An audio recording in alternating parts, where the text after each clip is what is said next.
ਹਾਂ ਬਈ ਪੁੱਤਰ। ਹਾਂਜੀ ਬਾਬਾ ਜੀ। ਪੁੱਤਰ ਤੈਨੂੰ ਮੈਂ ਇੱਕ ਗੱਲ ਨਾ ਸੁਣਾਵਾਂ। ਸੁਣਾਓ ਬਾਬਾ ਜੀ। ਹਸਦ ਦੇ ਬਾਰੇ ਚ। ਹਸਦ ਦੇ ਬਾਰੇ ਚ ਆਹੋ, ਸੁਣਾਓ। ਜਿਹੜੇ ਬੰਦੇ ਹਸਦ ਕਰਦੇ ਨੇ, ਅੱਛਾ ਜੀ। ਉਹ ਇੱਕ ਅੱਲਾ ਦਾ ਨੇਕ ਬੰਦਾ ਹੁੰਦਾ, ਹਾਂ। ਉਹ 12 ਸਾਲ ਰੱਬ ਦੀ ਇਬਾਦਤ ਕਰਦਾ। ਅੱਛਾ। ਰੱਬ ਤੇ ਰਾਜ਼ੀ ਹੁੰਦਾ ਤੇ ਰੱਬ ਨੂੰ ਪੁੱਛਦਾ, ਹਾਂ ਵੀ ਮੇਰੇ ਬੰਦਿਆ ਤੈਨੂੰ ਕੀ ਚਾਹੀਦਾ? ਅੱਛਾ। ਉਹ ਕਹਿੰਦਾ, ਯਾਰ ਰੱਬਾ ਸੋਹਣਿਆ ਤੇਰਾ ਦਿੱਤਾ ਮੇਰੇ ਕੋਲ ਸਭ ਕੁਝ। ਅੱਛਾ। ਕਹਿੰਦੇ ਨਹੀਂ, ਫਿਰ ਵੀ ਮੰਗ ਸ਼ਾਇਦ ਜਿਹੜੀ ਮੰਗਣਾ। ਮੈਂ ਅੱਜ ਤੇਰੇ ਤੇ ਰਾਜ਼ੀ ਹਾਂ, ਹੈਂ? ਅੱਛਾ। ਤੂੰ ਮੰਗ ਜੋ ਮੰਗਣਾ। ਵਾਹ। ਉਹਨੇ ਕਿਹਾ, ਅੱਲਾਹ ਤਬਾਰਕ ਤਾਲਾ ਤੂੰ ਗਫੂਰ ਰਹੀਮ ਹੈ, ਤੇ ਜੇ ਤੂੰ ਮੈਨੂੰ ਦੇਣਾ ਹੀ ਹੈ ਕੁਛ ਤੇ ਮੈਨੂੰ ਇੱਕ ਹਾਂਡੀ ਦੇ ਦੇ। ਵਾਹ। ਉਹਦੇ 'ਚ ਮੈਂ ਜੋ ਚਾਹਾਂ, ਜਿਹੜੀ ਨੀਅਤ ਕਰਾਂ ਜਾਂ ਜੋ ਵੀ ਆਖਾਂ ਉਹ ਪੱਕ ਜੇ। ਉਹਨੇ ਕਿਹਾ, ਐ ਮੇਰਾ ਨੇਕ ਬੰਦਿਆ, ਜੇ ਤੂੰ ਮੰਗਿਆ ਹੀ ਹੈ ਤੇ ਇੱਕ ਦੁਨਿਆਵੀ ਚੀਜ਼ ਮੰਗੀ ਹੈ, ਹਾਂ। ਤੂੰ ਚੰਗੀ ਸ਼ੈ ਮੰਗ ਲੈਂਦਾ। ਅੱਛਾ। ਨਹੀਂ ਰੱਬਾ ਤੂੰ ਮੈਨੂੰ ਇਹ ਹੀ ਦੇ ਦੇ। ਵਾਹ। ਉਹ ਰੱਬ ਸੋਹਣੇ ਨੇ, ਉਹਦੇ ਅੱਗੇ ਕਿਹੜੀ ਮੁਸ਼ਕਲ ਹੈ। ਹਾਂਜੀ। ਉਹਨੇ ਆਖਿਆ ਠੀਕ ਹੈ, ਜਾ ਹਾਂਡੀ ਲਈ ਲੈ ਉਹ ਪਈ ਆ। ਵਾਹ। ਉਹ ਹਾਂਡੀ ਲੈ ਗਿਆ, ਅੱਲਾ ਦਾ ਸ਼ੁਕਰੀਆ ਅਦਾ ਕੀਤਾ ਹਾਂ। ਤੇ ਉਹ ਗਿਆ ਘਰ। ਅੱਛਾ। ਤੇ ਕੁਦਰਤੀ ਉਹਦੇ ਵੱਲ ਮਹਿਮਾਨ ਆ ਗਏ, ਵਾਹ। ਪ੍ਰਾਹੁਣੇ ਆ ਗਏ ਕੋਈ। ਹਾਂ। ਉਹਨਾਂ ਨੇ ਕਿਹਾ, ਆਓ ਜੀ ਬਿਸਮਿਲ੍ਲਾ ਜੀ ਆਇਆਂ ਨੂੰ। ਹਾਂ।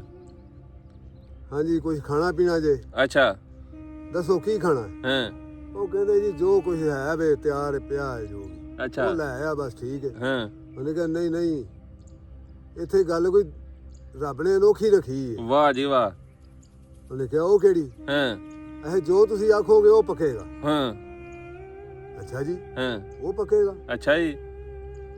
ਉਹਨਾਂ ਨੇ ਆਖਿਆ ਵੀ ਹਾਂਡੀ ਵਿੱਚ ਜੋ ਪਾਣਾ ਉਹ ਹੀ ਪਕਣਾ। ਹਾਂ। ਉਹਨੇ ਕਿਹਾ ਨਹੀਂ ਨਹੀਂ, ਤੁਸੀਂ ਦਿਲੋਂ ਜਿਹੜੀ ਰਾਜ਼ੀ ਹੋ ਕੇ ਸ਼ਾਇਦ ਖਾਂਦੇ ਹੋ ਨਾ, ਆ ਉਹ ਦੱਸੋ ਤੇ ਮੈਂ ਆਰਡਰ ਹੀ ਕਰਨਾ ਹੈ। ਤੂੰ ਮੰਗ ਜੋ ਮੰਗਣਾ ਹੈ। ਹਾਂ। ਉਹਨੇ ਕਿਹਾ ਚਲੋ ਠੀਕ ਹੈ। ਹਾਂ। ਏਡਾ ਤੂੰ ਪਹੁੰਚਿਆ ਹੈ ਬੰਦਾ। ਹਾਂ। ਉਹਨੇ ਕਿਹਾ ਇਸ ਚੀਜ਼ ਨੂੰ ਛੱਡੋ, ਤੁਸੀਂ ਅੱਛਾ। ਤੁਸੀਂ ਮੰਗੋ। ਅੱਛਾ। ਉਹਨਾਂ ਨੇ ਕਿਹਾ ਜੀ ਚਲੋ ਠੀਕ ਹੈ, ਹਾਂ। ਬੱਕਰਾ ਸੋਹਣਾ ਪੱਕਿਆ ਹੋਵੇ ਹਾਂ। ਹੈ ਤੇ ਉਹ ਆਵੇ ਤੇ ਅਸੀਂ ਫੇਰ। ਓਹ ਹੋ। ਉਹਨੇ ਕਿਹਾ ਅੱਛਾ ਹਾਂ। ਠੀਕ ਹੈ ਜੀ। ਉਹਨੇ ਅੱਲਾ ਰਸੂਲ ਦਾ ਨਾਂ ਲਿਆ, ਅੱਛਾ। ਹਾਂਡੀ ਫੜੀ ਤੇ ਚੁੱਲ੍ਹੇ ਤੇ ਰੱਖ ਦਿੱਤੀ। ਠੀਕ ਹੈ। ਚੁੱਲ੍ਹੇ ਤੇ ਰੱਖ ਕੇ ਆਰਡਰ ਕਰ ਦਿੱਤਾ। ਅੱਛਾ। ਉਹ ਥੋੜੀ ਦੇਰ ਬਾਅਦ ਉਹਨੇ ਢੱਕਣ ਚੁੱਕਿਆ ਤੇ ਉਹ ਬੱਕਰਾ ਬਿਹਤਰੀਨ ਪੱਕਿਆ। ਵਾਹ। ਉਹਨਾਂ ਨੇ ਉਹਦੇ ਅੱਗੇ ਰੱਖਿਆ, ਕਹਿੰਦੇ ਯਾਰ ਇਹ ਬੜੀ ਗੱਲ ਹੈ, ਹਾਂ। ਤੂੰ ਤੇ ਵਾਕਈ ਪਹੁੰਚਿਆ ਹੈ ਬੰਦਾ ਬੜੀ ਗੱਲ ਹੈ ਜੀ। ਹੈ। ਲਓ ਜੀ, ਉਹਨਾਂ ਨੇ ਖਾਧਾ। ਹਾਂ। ਖਾ ਕੇ ਉਹ ਕਹਿਣ ਲੱਗੇ, ਯਾਰ ਕੁਛ ਸਾਨੂੰ ਵੀ ਦੱਸ ਕਿਵੇਂ ਤੈਨੂੰ ਇਹ ਸ਼ਰਫ ਹਾਸਲ ਹੋਇਆ? ਕਿਵੇਂ ਸ਼ਰਫ? ਉਹਨੇ ਕਿਹਾ ਰੱਬ ਨੂੰ ਰਾਜ਼ੀ ਕੀਤਾ, 12 ਸਾਲ ਰੱਬ ਦੀ ਇਬਾਦਤ ਕੀਤੀ ਹੈ। ਵਾਹ। ਤੇ ਤੁਸੀਂ ਵੀ ਰੱਬ ਦੀ ਇਬਾਦਤ ਕਰ ਲਓ ਹਾਂ। ਤੇ ਤੁਹਾਡੇ ਤੇ ਵੀ ਰੱਬ ਰਾਜ਼ੀ ਹੋਏਗਾ। ਇੰਜੇ ਹੀ ਗੱਲ ਹੈ। ਹੈਂ। ਉਹ ਬਾਦਸ਼ਾਹ ਉਹਨਾਂ ਨੇ, ਉਹ ਬੰਦਾ ਜਿਹੜਾ ਸੀ ਉਹ ਪੁੱਛਣ ਵਾਲਾ, ਉਹਨੇ ਕਿਹਾ ਠੀਕ ਹੈ। ਉਹ ਵੀ ਗਿਆ, ਉਹਨੇ ਰੱਬ ਦੀ 12 ਸਾਲ ਇਬਾਦਤ ਕੀਤੀ। ਜੰਗਲਾਂ ਜੰਗਲਾਂ 'ਚ। ਆ ਜੰਗਲਾਂ 'ਚ ਫਿਰਿਆ ਟੁਰਿਆ, ਜਿੱਥੇ ਉਹਨੂੰ ਜਗ੍ਹਾ ਮੁਨਾਸਬ ਲੱਗੀ ਉੱਥੇ ਬੈਠਾ ਅੱਛਾ। ਤੇ ਰੱਬ ਦੀ ਇਬਾਦਤ ਕੀਤੀ ਉਹਨੇ 12 ਸਾਲ। ਅੱਛਾ। ਰੱਬ ਤੇ ਰਾਜ਼ੀ ਹੋਇਆ। ਰੱਬ ਨੇ ਉਹਨੂੰ ਕਿਹਾ ਵੀ ਹਾਂ ਭਾਈ। ਹਾਂ। ਉਹਨੇ ਕਿਹਾ ਯਾਰ ਮੇਰੇ ਬਾਰੀ ਤਾਲਾ, ਹਾਂ। ਤੇਰਾ ਦਿੱਤਾ ਸਭ ਕੁਝ। ਹਾਂ।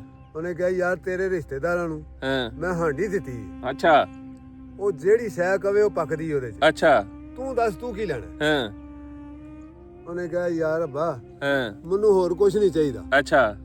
ਤੂੰ ਉਹ ਮੇਰੇ ਰਿਸ਼ਤੇਦਾਰੇ ਕੋਲ ਜਿਹੜੀ ਹੈ ਨਾ ਉਹ ਹਾਂਡੀ ਖੋਲ। ਓ ਹੋ ਓਏ ਹੋਏ। ਮਤਲਬ ਇਹ ਵੇ ਕਿ ਵੇਖ ਲਓ ਹਸਦ ਆ ਗਿਆ ਨਾ। ਹਸਦ ਆ ਗਿਆ ਉਹਦੇ। ਓਏ ਹੋਏ ਹੋਏ ਹੋਏ। ਇਹ ਦੁਨੀਆਦਾਰੀ ਹੈ, ਹਾਂ। ਇਹ ਹਸਦ ਕਰਦੇ ਨੇ ਲੋਕ। ਇੰਜੇ ਹੀ ਗੱਲ ਹੈ ਤੇ ਬਾਬਾ ਜੀ। ਇਹ ਤਾਂ ਫਿਰ ਹਸਦ ਖਾ ਜਾਂਦਾ ਬੰਦੇ ਨੂੰ। ਹੈ ਜੇ ਭੁੱਖਿਆਂ ਨਹੀਂ ਨਾ, ਭੁੱਖਿਆਂ ਨੂੰ ਕਿਸੇ ਨੂੰ ਦਿੰਦੇ ਨਹੀਂ ਹਾਂ ਹਾਂ ਹਾਂ, ਤੇ ਖਾਂਦੇ ਪੀਂਦੇ ਨੂੰ ਖਾਂਦੇ ਵੇਖ ਨਹੀਂ ਸਕਦੇ। ਵੇਖ ਨਹੀਂ ਸਕਦੇ। ਇਹ ਵੇ ਪੁੱਤਰ ਹਸਦ ਦੀ ਕਹਾਣੀ। ਓਏ ਹੋਏ ਹੋਏ ਹੋਏ।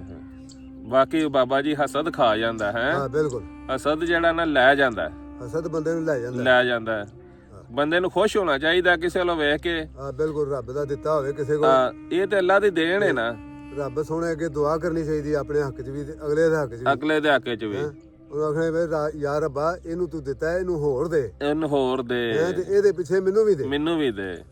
ਲੇਕਿਨ ਇਸ ਤਰ੍ਹਾਂ ਨਹੀਂ ਕਰਦੇ ਲੋਕ, ਇੰਜੇ ਹਸਦ ਗੱਲ ਕਰਦੇ, ਤੋਬਾ ਅਸਤਗਫਾਰ ਤੋਬਾ ਅਸਤਗਫਾਰ। ਬਾਬਾ ਜੀ ਹਸਦ ਖਾ ਗਿਆ ਹੈ। ਹਸਦ ਖਾ ਜਾਂਦਾ। ਵੇਖ ਲਓ ਅਸੀਂ ਐਵੇਂ ਹੀ ਉਹ ਸਿਆਣੇ ਫਿਰ ਸਹੀ ਆਂਦੇ ਨੇ ਕਿ ਨਜ਼ਰ ਪੱਥਰ ਪਾੜ ਛੱਡਦੀ ਹੈ ਹੈ। ਬਿਲਕੁਲ ਨਜ਼ਰ ਪੱਥਰ ਪਾੜ ਛੱਡਦੀ, ਪੱਥਰ ਪਾੜ ਛੱਡਦੀ ਹੈ, ਇੰਜੇ ਗੱਲ ਹੈ। ਬਿਲਕੁਲ। ਤੋਬਾ ਅਸਤਗਫਾਰ। ਲਓ ਜੀ, ਸਾਡੀ ਵੀਡੀਓ ਜੇ ਕਿਸੇ ਨੂੰ ਚੰਗੀ ਲੱਗੇ ਲਾਈਕ ਤੇ ਸ਼ੇਅਰ ਜ਼ਰੂਰ ਕਰਿਆ ਜੇ, ਤੇ ਇਨਸ਼ਾਅੱਲਾ ਅੱਗੋਂ ਤੁਹਾਨੂੰ ਨਵੀਂ ਇਸ ਤੋਂ ਅੱਛੀ ਵੀਡੀਓ ਲੱਭੇਗੀ।